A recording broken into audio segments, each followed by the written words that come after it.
નમસ્કાર, હું પ્રવીણ. કોઈને મેજિકલ ફિગર નથી મળ્યો તો સવાલ એ છે કે મજબૂત કે મજબૂર સરકાર નંબર ગેમ છે અને નંબર ગેમમાં પરિસ્થિતિ હોય છે કે જેની પાસે નંબર છે એ પોતાની ડિમાન્ડ પણ મૂકશે. નીતિશ અને નાયડુ આજે હસતા મુખે જ્યારે જૂના સંસદ ભવનના સેન્ટ્રલ હોલમાં એનડીએની સંસદીય દળની બેઠકમાં હતા, પ્રસ્તાવ મુકાયો. નરેન્દ્ર મોદી એનડીએ સંસદીય દળના નેતા તરીકે પસંદ થયા. સમર્થનનું પત્ર દ્રૌપદી મુર્મુને સોંપવામાં આવ્યું. ઘણું બધું થયું. બહુ લાંબો એક લેક્ચર તમામ જે એનડીએના નેતાઓ છે. ઉલ્લેખ એનડીએનો હતો. ઉલ્લેખ એક પુરુષ એક વચનમાં ન હતો. ઉલ્લેખ ભાજપનો ન હતો, માત્ર ઓરિસ્સાને બાદ કરતા.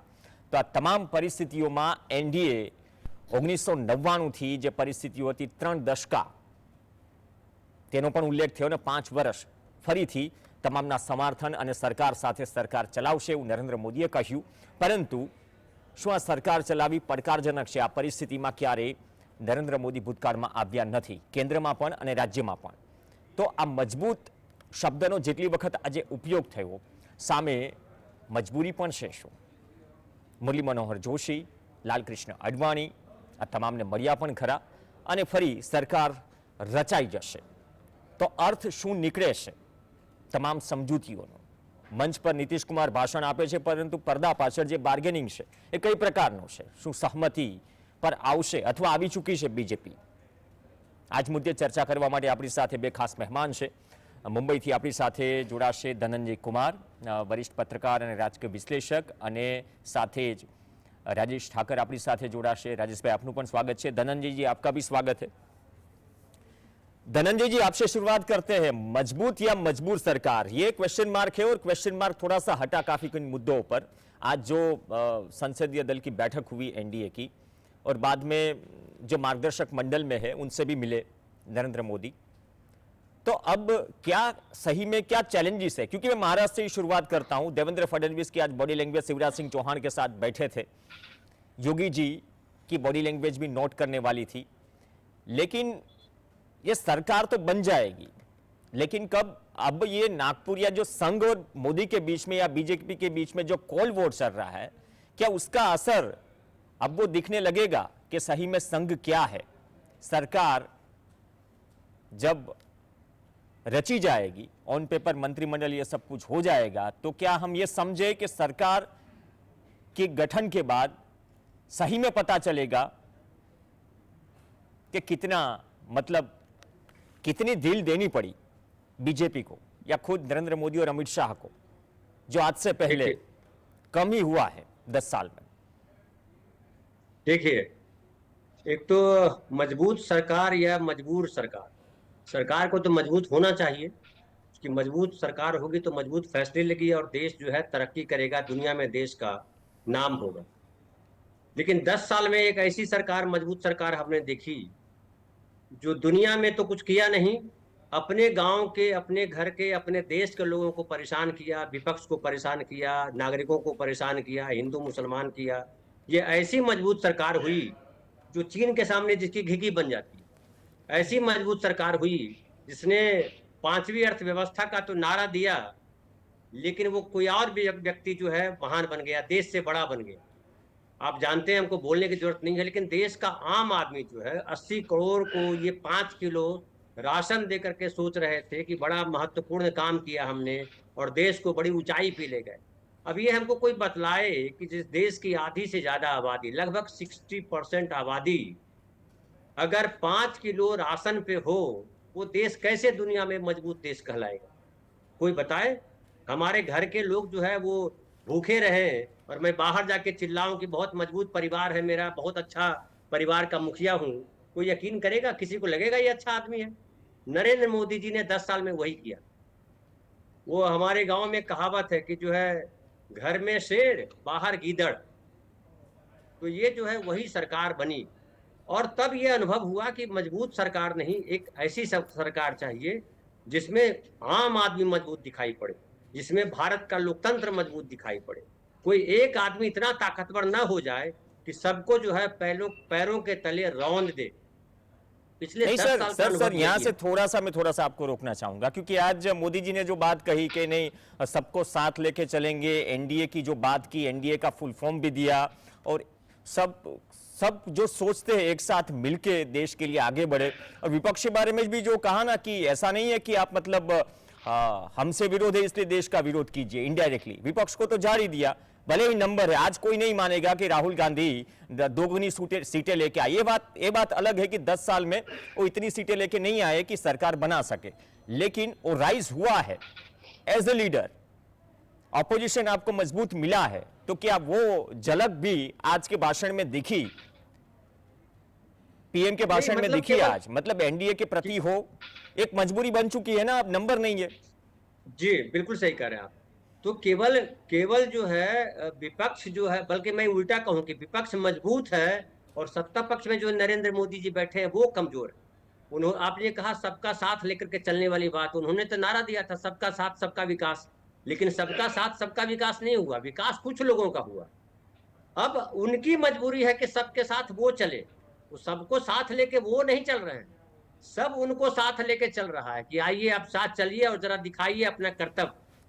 तो जो आपने उनका कपड़ा देखा कि वो ग्रीन कलर का कपड़ा पहने हुए थे, कल जो आपने फोटो लगाया हुआ है, ग्रीन कलर तो इस्लाम का कलर था, कैसे धारण कर लिया उन्होंने? उनको तो भगवा कलर धारण करना चाहिए था। फिर जो है आज जो जिस तरह से वो बैठे दिखाई पड़े और जिस तरह से मोदी मोदी के थोड़े बीच में नारे लगे, लेकिन उसके पहले जिस तरह से संविधान को नमन किया, संविधान को माथे से लगाया, और फिर पूरे भाषण में आप देख लीजिए कहीं भी उन्होंने मोदी का खुद नाम नहीं लिया। एक जगह मेरा बोल दिया, लेकिन बाकी जगह एनडीए एनडीए एनडीए करते रहे। फिर विपक्ष के लिए भी उन्होंने कहा, कांग्रेस पे हमला किया वो ठीक है, उससे कोई ऐतराज नहीं है, आप विपक्ष पे हमला बोलिए सैद्धांतिक राजनीतिक तौर पे, लेकिन आज फिर उन्होंने कहा कि विपक्ष हमारा दुश्मन नहीं है, हम सब एक हैं, विपक्ष और सत्ता पक्ष मिल करके हम काम करेंगे, है ना, सब देश हित में करेंगे। तो ये बात जो है ये तो 10 साल पहले बोलना चाहिए था जिस दिन आप सत्ता में आए थे। तो आपका चरित्र जो है क्या है ये पब्लिक को समझ में आ गया कि आप जो है जब आपको ताकत दे दी जाए तो आप शेर बन जाते हो, लेकिन जब आपकी ताकत छीन ली जाए तो घुटने पे आ जाते हो। मैं बोलूंगा नरेंद्र मोदी आज भले प्रधानमंत्री पद के लिए वो नेता चुन लिए गए, लेकिन वो घुटने के बल घुटने पे है। और 2-4 महीनों में बिल्कुल आपने सही कहा, दिखाई पड़ जाएगा कि नरेंद्र मोदी ये सरकार चला पाएंगे या नहीं चला पाएंगे। उनका जिस तरह का व्यवहार रहा है लंबे समय से, मुझे नहीं लगता सरकार चला पाएंगे, क्योंकि नम्रता जो है एक किसी भी व्यक्ति के लिए कहा गया। हम लोग को संस्कृत में एक श्लोक हम लोगों ने पढ़ा था, विद्या ददाति विनयम विनया दयाति पात्रताम पात्रताम धर्मापनोति धनात धर्मम ततत सुखम। तो व्यक्तित्व में सबसे जो महत्वपूर्ण विषय है, शब्द है, भाव है, वो नम्रता है। अगर आप में नम्रता नहीं है तो आप मनुष्य होने का, एक अच्छे मनुष्य होने का जो भाव है वो खो देते हो। नहीं, सही बात, ये भी काफी तल्ख करने वाली चीजें थी कि जिस प्रकार के भाषण हमने थ्रू आउट इलेक्शन कैंपेनिंग देखे और बाद में वो बदलते पे गए अपने सहूलियत के हिसाब से, क्योंकि वोट बैंक की चीज होती है सबके लिए और सभी पार्टी के लिए नंबर हो गया तो तभी वही सत्ता में आएंगे। રાજેશ ભાઈ, જે ધનંજયભાઈએ વાત કરી કે નમ્રતા શું બોલવામાં આ પ્રકારના જ્યારે એનડીએની સંસદીય દળની બેઠક હોય અથવા તો કોંગ્રેસની બેઠક હોય, નેતાઓ નમ્રતાથી વાત કરે છે, પણ એ જ વ્યવહાર આપણે ઇલેક્શનમાં ઘણી જગ્યાએ ખોવાતો જોયો છે। નરેન્દ્ર મોદી સેન્ટ્રલ હોલમાં આવે છે, સંવિધાનને નમન કરે છે અને આ જ સંવિધાનને ખતમ કરવાની વાત કરનાર ફૈઝાબાદ અયોધ્યાના સાંસદ લલ્લુ સિંહ પણ હારે છે, ઘણા નેતાઓ હારે છે અને કદાચ આ જ સંવિધાન ખતમ કરવાનો જે નારો છે અરુણ ગોવિલે પણ આપ્યો હતો અને કદાચ પૂરું જે ઇલેક્શન છે એની આસપાસ જ રહી ગયું। તો હવે શું એ જતાવવાનો પ્રયાસ છે, વિપક્ષ પણ સાથે છે, જે આજ ઓવરઓલ તમે જે બેઠક વ્યવસ્થા જોઈ, બધાની બોડી લેંગ્વેજ જોઈ અને વડાપ્રધાન મોદીનું સંબોધન જોયું, તમને કઈ એવી 5 બાબતો લાગે છે જે છેલ્લા 10 વર્ષમાં નહોતી અને અચાનક બદલાઈ ગઈ? જો પહેલો તો આઈ ઇઝ ઓલવેઝ કેપિટલ વાળો અહમ બ્રહ્માસ્મિનો ભાવ એ બાષ્પીભવન થઈ જતો દેખાયો। હું અને હું જ તમામ ચીજની અંદર, मैं अकेला सब पे भारी, मोदी की गैरंटी, मोदी की सरकार, આ બધા જે શબ્દો છે એ ગાયબ થઈ હવે એનડીએ સરકાર આવ્યા। એટલે એક વાત એમણે સ્વીકારી લીધી કે આ જે સરકાર છે એ સરકારમાં હું અલ્પમતમાં છું, એનડીએ બહુમતમાં છે।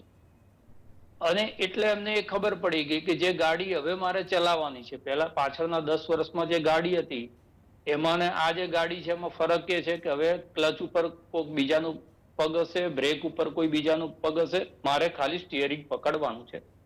ગાડી જમણે લઈ જવી, ડાબે લઈ જવી, એ પણ મારે કોઈકને પૂછવાનું છે. એક આ સ્થિતિ છે. બીજું, કોઈ પણ પિક્ચર હોય એની ફ્રેમમાં મોદીજી બીજા કોઈને આવવા નહોતા દેતા, એ આપણે જાણીએ છીએ. કોઈ પણ બાજુમાં હોય એને ઈશારો કરીને હટાવી દેવામાં આવતો અને ફ્રેમની અંદર માત્ર મોદી રહેતા. એ ફ્રેમમાં હવે તમે જુઓ તો એમની બરોબર બાજુમાં ચંદ્રાબાબુ નાયડુ અને નીતિશ કુમાર બંને બેઠેલા જોવા મળે. એમની જમણી બાજુમાં જે હર હંમેશ દેખાતો ચહેરો અમિત શાહનો, એ ત્રીજા નંબર ઉપર જાય. એટલે આ બધા સંકેત છે. જે વાત ચાલી રહી છે કે અમિત શાહને ગૃહ ખાતું નહીં આપવું એના માટે ની વાત ચાલે છે, તો આ બધી જ વસ્તુઓ છે ને. એટલે અને આ બધું માનવું પડશે. પહેલા એવું હતું પ્રધાનમંડળમાં કોને લેવા કોને મૂકવા, માત્ર કેન્દ્રમાં નહીં, રાજ્યની અંદર પણ મુખ્યમંત્રીઓને અડધી રાતે ઉઠાડી દેવામાં આવે છે અને અડધી રાતે બેસાડી દેવામાં આવે છે. હવે તમારે તમારું મંત્રીમંડળ નક્કી કરવાનું છે, તમારી કેબિનેટ નક્કી કરવાની છે, એના પોર્ટફોલિયો કોને કેટલા આપવા, કોણ શું માગે છે, કોણ શું ઈચ્છે છે, આ બધી ચર્ચા કરી અને આપવું પડે એ સ્થિતિ થઈ છે. ગઈ વખતે કહી રહ્યા છે એવું કે ગઈ વખતે એનડીએ સરકાર હતી, પણ વોટ માંગ્યામાં તો ક્યાં એનડીએ સરકાર હતી નહીં. સાહેબ 10 વર્ષમાં બેઠક કેટલી વખત મળી એનડીએ ની? સંયોજક જ નતા, અને એનડીએના સંયોજક જ નતા. અને એટલે જ કહું છું કે એ એનડીએ નું નામ આપણને સાંભળવા નતું મળ્યું. ભલે સરકાર એનડીએ ની હતી, પણ એનું નામ આપણને સાંભળવા નતું મળ્યું. આ એક પહેલી મજબૂરી છે કે પોતાની જાતને બાજુમાં ખસેડી અને બીજાના નેતૃત્વને, બીજાના અભિપ્રાયોને આપણે એને ચંચુપાત ના કહી શકીએ, કારણ કે સાથે લડીને જીતીને લોકો આયા છે, પણ બીજાની વાત સાંભળવી પડશે. એક એક નિર્ણયની અંદર બીજાનો અભિપ્રાય લેવો પડશે, જે આદત એમને નથી. એમને આદત શું છે? રાત્રે 12 વાગે જીએસટી લાગુ કરવાની. એમને આદત શું છે? રાતોરાત કિસાન બિલ જે છે એ સંસદની અંદર લાવી દેવાની. એમને આદત શું છે? તો ધારા 370 જે છે એ નિર્ણય કર્યો અને હટાવી દેવાની. તો આ પ્રકારનો જેનો સ્વભાવ હોય, કે આ પ્રકારની સ્વતંત્રતા સાથે કામ કરવાની જેને આદત પડી હોય, અને માત્ર 10 વર્ષ ત્યાં નહીં, 12 વર્ષના અહીંયા ઉમેરી લો તો લગભગ 22 વર્ષ. એ પહેલા કેશુભાઈની સરકાર હતી, એમાં પણ આપણે જાણીએ છીએ કે નિર્ણયો બધા પાછલા બારણે નરેન્દ્રભાઈ લેવા ટેવાયેલા. એટલે સાનુકૂળ પદ્ધતિની અંદર કામ કરવા ટેવાયેલો માણસ હવે જે છે ચારે બાજુથી ઘેરાઈને કામ કરવાનું છે. કમસે કમ એમને એટલું કીધું કે વિપક્ષોને સાથ લઈને હવે ચાલવું પડશે. એનું કારણ એમને ખબર પડી ગઈ કે જે વિપક્ષને આપણે એમ કહેતા હતા કે કોઈ રહેશે જ નહીં સંસદની અંદર, એમણે ઉભા રહીને એમ કીધું હતું કે અહીંયા બેસવા માટે જે છે એ 4 જણા પણ આ સંસદની અંદર નહીં હોય. અને આ સંસદમાંથી એમણે નારો આપ્યો હતો 400 પારનો. અને પરિસ્થિતિ જે છે એ લોકોએ બદલી નાખી. એટલે સમય છે ને તમને ભાન કરાવવું પડે છે. એટલે તમારો અહંકાર હોય, તમારું અભિમાન હોય, આ બધાને લોકતંત્રની અંદર લોકો જે છે એ સમય સમયે તમને નીચું કરતો હોય. કેટલું સમાધાનકારી વલણ નરેન્દ્રભાઈ ત્યાં આગળ દાખવી શકે છે, અને કેટલા કડક રહેવા જશે તૂટી જશે. જે ધનંજયજી કહી રહ્યા છે વાત બિલકુલ સાચી છે. જો ટટ્ટા રહેવાની કોશિશ કરશે તો તૂટી જશે. એટલે કાં તો ઝૂકવું પડશે, કાં તો ઝૂકવાની પ્રેક્ટિસ કરવી પડશે, થોડા યોગા વધારે કરવા પડશે. આરએસએસ હિસાબથી ચાલશે હવે? હા, આરએસએસ ના હિસાબથી ચાલશે અથવા આરએસએસ નું વલણ કેવું હશે? આરએસએસ તો મૂકી દો, આરએસએસ મૂકી દો. 4% મુસ્લિમ અનામત આપનારા ચંદ્રાબાબુ નાયડુના ઈશારે ચાલવું પડશે તમારે. ના, એ તો છે જ, કેમ કે ટીડીપી એ રાજ્યમાં, આંધ્રમાં જ્યારે કદાચ એનડીએમાં છે, વિધાનસભામાં પણ મેજોરિટી છે પોતાના દમ પર, તો એ સરકાર ચલાવી શકે છે અને એજન્ડામાં છે. જેડીએસ પણ સમર્થનમાં છે, જનતા દળ સેક્યુલર. તો આ પરિસ્થિતિ હું કહું છું, એ જ કહું, થોડી મજબૂરી એટલા માટે કહું છું કેમ કે સવાલ આઈડિયોલોજીનો પણ આવી જાય છે. આ જ મુદ્દે વડાપ્રધાન અલગ અલગ રેલીઓમાં, ચૂરુથી માંડી બધી જ જગ્યાએ આ જ મુદ્દે તો ઇલેક્શન કેમ્પેનિંગ કર્યું, જ્યાં સુધી ધ્રુવીકરણની વાત છે. એટલે બિલકુલ આમાં મજબૂરી દેખાઈ જ રહી છે. શરૂઆતમાં જ મજબૂરી. જો સૌથી પહેલા એનડીએ ના નેતા તરીકે ચૂંટાયા, એનું કારણ હતું પહેલા ભારતીય જનતા પાર્ટી અને સંસદીય દળના નેતા ચૂંટે, પછી છે એ ભારતીય જનતા પાર્ટી મોટું ઘટક એનડીએ એમ કે અમે અમને નેતા ચૂણી લીધા છે, હવે તમે.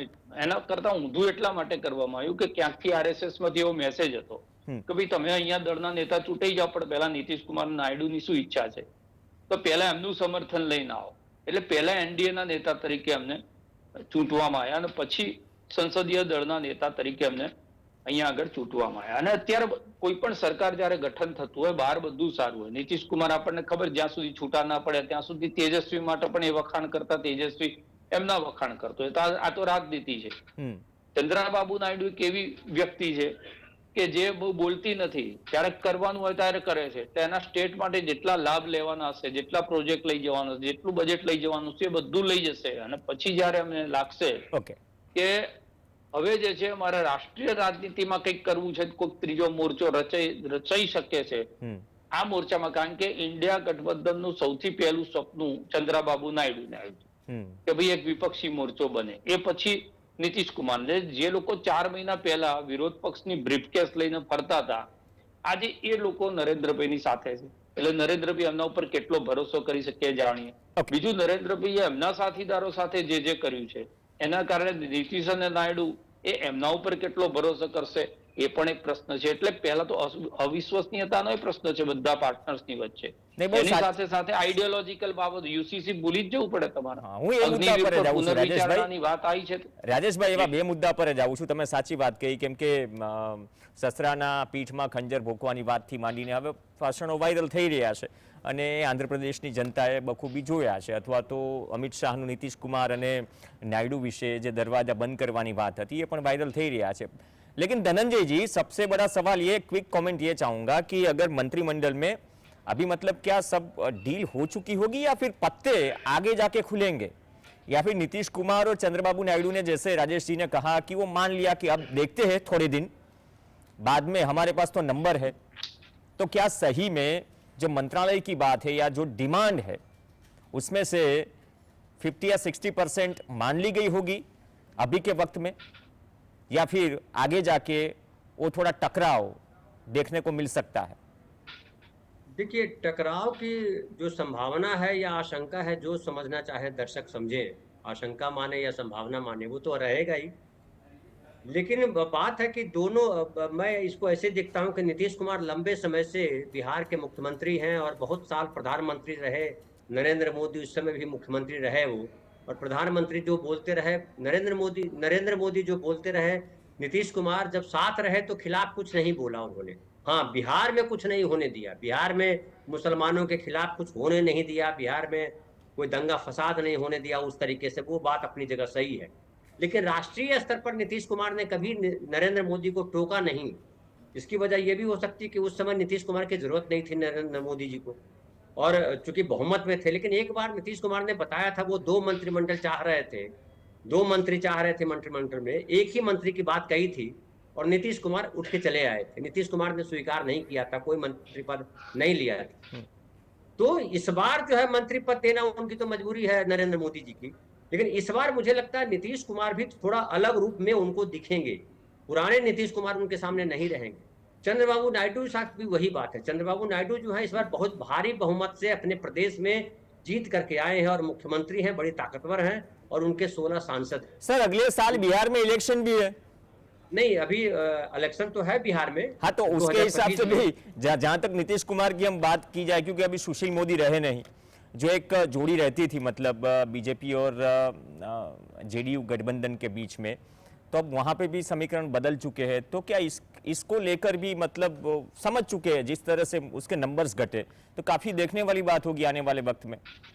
बिल्कुल आप सही कह रहे हैं. लेकिन जिस तरह से लोकसभा में उनकी सीटें आई है, 12 सीटें, कोई कल्पना नहीं कर रहा था नीतीश कुमार 12 सीट ले आएंगे, लेकिन 12 सीटें आई हैं बहुत. और बीजेपी को भी 12 सीट आई है. बीजेपी 17 सीटों पर लड़ी, नीतीश कुमार 16 सीटों पर लड़े, और दोनों को 12-12 सीटें आई हैं. तो ये एक, नीतीश कुमार अभी तो कमजोर नहीं कहा जा सकते. विधानसभा की बात कर रहे हैं तो नीतीश कुमार, मुझे लगता है सबसे इंपॉर्टेंट जो उनके लिए 2-3 बातें हैं. एक बात है कि बिहार के लिए स्पेशल स्टेटस का दर्जा क्या लेके जा पाते हैं. अगर वो लेके जा पाएंगे तो बिहार में फिर उनकी धूम मचेगी. तो उनका ध्यान होगा कि कैसे स्पेशल राज्य का दर्जा मिले. और आंध्र प्रदेश के मुख्यमंत्री भी यही चाहते हैं कि उनके राज्य को स्पेशल राज्य का दर्जा मिले. चूंकि हैदराबाद जो राजधानी थी वो अलग हो गई है, तेलंगाना के अलग होने से आंध्र प्रदेश को कई तरीके का नुकसान हुआ है या होगा. तो उसके हिसाब से वो निगोशिएशन पहले अपने स्टेट के लिए करेंगे. अगर स्टेट के निगोशिएशन में ये नरेंद्र मोदी जी करते हैं वो, फिर तो ठीक है. अगर उसमें आनाकानी करेंगे जिस तरह से पहले किया उन्होंने, कि संघ को इतना ताकतवर बना दिया कि सारे स्टेट को कमजोर करने की कोशिश की। जो उनके साथ नहीं चले उनको जीएसटी का हिस्सा नहीं दिया, उनको पैकेज नहीं दिया, उनको फंड ज्यादा नहीं दिया, इवन मनरेगा का पैसा नहीं दिया। बंगाल और कर्नाटक के लोग या केरला के लोग गए वहां धरना करने के लिए, आपको पता होगा। वैसी स्थिति इस बार नहीं आ सकेगी, क्योंकि कुछ ना कुछ लोक लाज जो है नीतीश कुमार और जो चंद्रबाबू नायडू है उनको निभाना पड़ेगा। दोनों समाजवादी विचारधारा से आए, दोनों को मुस्लिम वोट को भी देखना है और समाज में एक ऐसी स्थिति बनानी है जहां सांप्रदायिकता को बढ़ावा देने वाली बात न हो।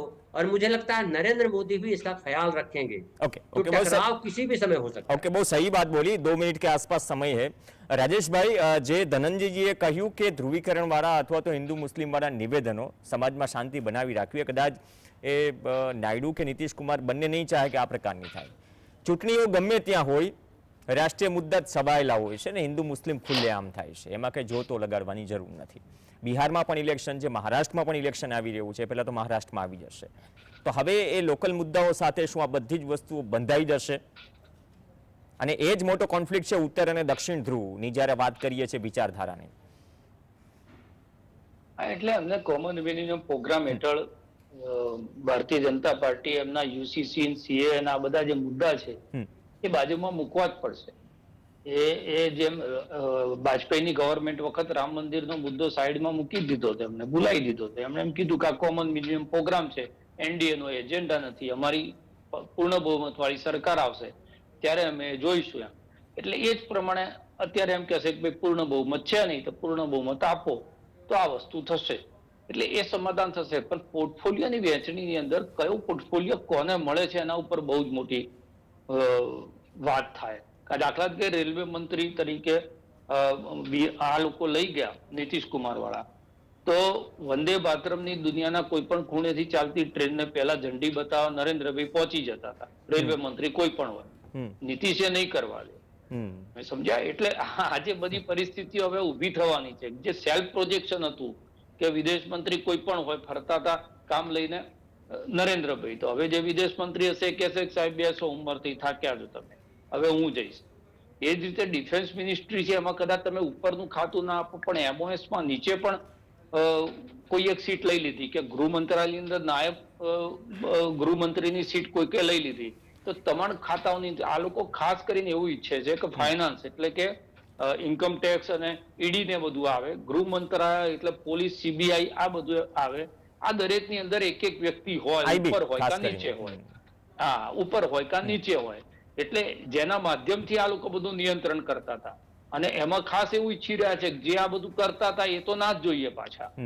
હવે એમને સહકારિતા કે એવું કોઈ ખાતું આપી દે તો અમિતભાઈ ની પછી દિલ્હીમાં ગોઠે નહીં, અમને મજા ના આવે. તો પછી એ ગુજરાત બાજુ લમણું વાળે અને અહીંયા મુખ્યમંત્રી તરીકે આવે એવી જે વાતો ચાલી રહી છે એ ઘટના પણ ક્યાંક આકાર લે. એટલે માત્ર કેન્દ્રની સરકાર નહીં, નરેન્દ્ર મોદી માટે અત્યારે જે મહારાષ્ટ્રમાં પરિસ્થિતિ ઉભી થઈ છે એ મહારાષ્ટ્રમાં પણ આવનારા ઓક્ટોબરમાં ચૂંટણી આવે છે, હરિયાણામાં પણ ચૂંટણી આવે છે, બિહારમાં પણ આવતા વર્ષે ચૂંટણી આવે છે.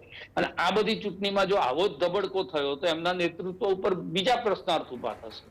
એટલે હું એવું સમજુ છું કે રિસ્પેક્ટફુલી વિદાય માટેનો આ રસ્તો છે કે એક 1.25 વર્ષનું આ એક સગવડિયું રાખો, 75 વર્ષ થાય એટલે એ પોતાની જાતે જ વિડ્રોલ થઈ જાય કે ભાઈ હવે મેં મારો સિદ્ધાંત હતો. એટલે સંઘ એવું ઈચ્છતું હોય કે ભાઈ એમની એટલે એ આ બધી ચર્ચાઓ છે રાજનીતિની અંદર, એમાં સંભાવનાઓ છે, શક્યતાઓ છે, થાય જેવું જરૂરી નથી. ઓકે, અને શક્યતાઓની આસપાસ જ ઘણી ચર્ચા થતી હોય છે, અથવા તો અમુક સ્ટેટમેન્ટ થતા હોય છે, અથવા તો અમુક આંકલન થતા હોય છે, અથવા તો ઇનડાયરેક્ટલી આજે જે કંઈ પણ કહ્યું નરેન્દ્ર મોદી હોય, નીતિશ કુમાર હોય કે ચંદ્રબાબુ નાયડુ હોય, અથવા તો નીતિન ગડકરી હોય, તો આવનાર સમયમાં જે બીજેપીએ રૂલ કર્યું 10 વર્ષ, સરકારનું મંત્રીમંડળ કેવું હશે, અને જે રાજેશભાઈએ વાત કરી જ્યાં પાવર છે, જ્યાંથી બધું જ કંટ્રોલ થાય છે, સિસ્ટમ પર કોણ બેસશે, એ હરી ઝંડી બતાવવાની વાત હોય કે પછી કોઈની ખબર રાખવાની વાત હોય. કેમ કે રાજ્યોમાં પણ ચૂંટણીઓ આવી રહી છે. પહેલાં તો એવું થતું રાજ્યમાં ચૂંટણી આવે એટલે એ રાજ્યોમાંથી 7 ઓબીસી મંત્રીઓ આપી દીધા, જેમ કે યુપી. હવે આ બધી જ પરિસ્થિતિઓ શું આવનાર સમયમાં થશે કે નહીં, એ ચર્ચાનો વિષય રહેશે જ્યાં સુધી સરકાર ફોર્મ થઈ ગઈ છે ને ત્યાં ચૂંટણી થશે. તો અપેક્ષા રાખીએ કે જે નવી સરકાર મળી રહી છે મજબૂત અને મજબૂત, તેમાં મજબૂત લોકતંત્ર થાય, જે રીતે બંને મહાનુભાવોએ કહ્યું, અને સાથે જનતાના એ મુદ્દા ચર્ચાય નહીં કે આજે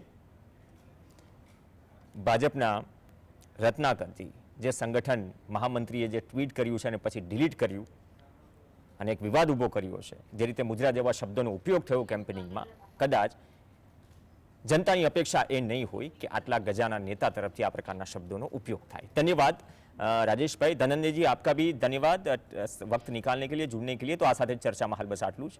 नमस्कार.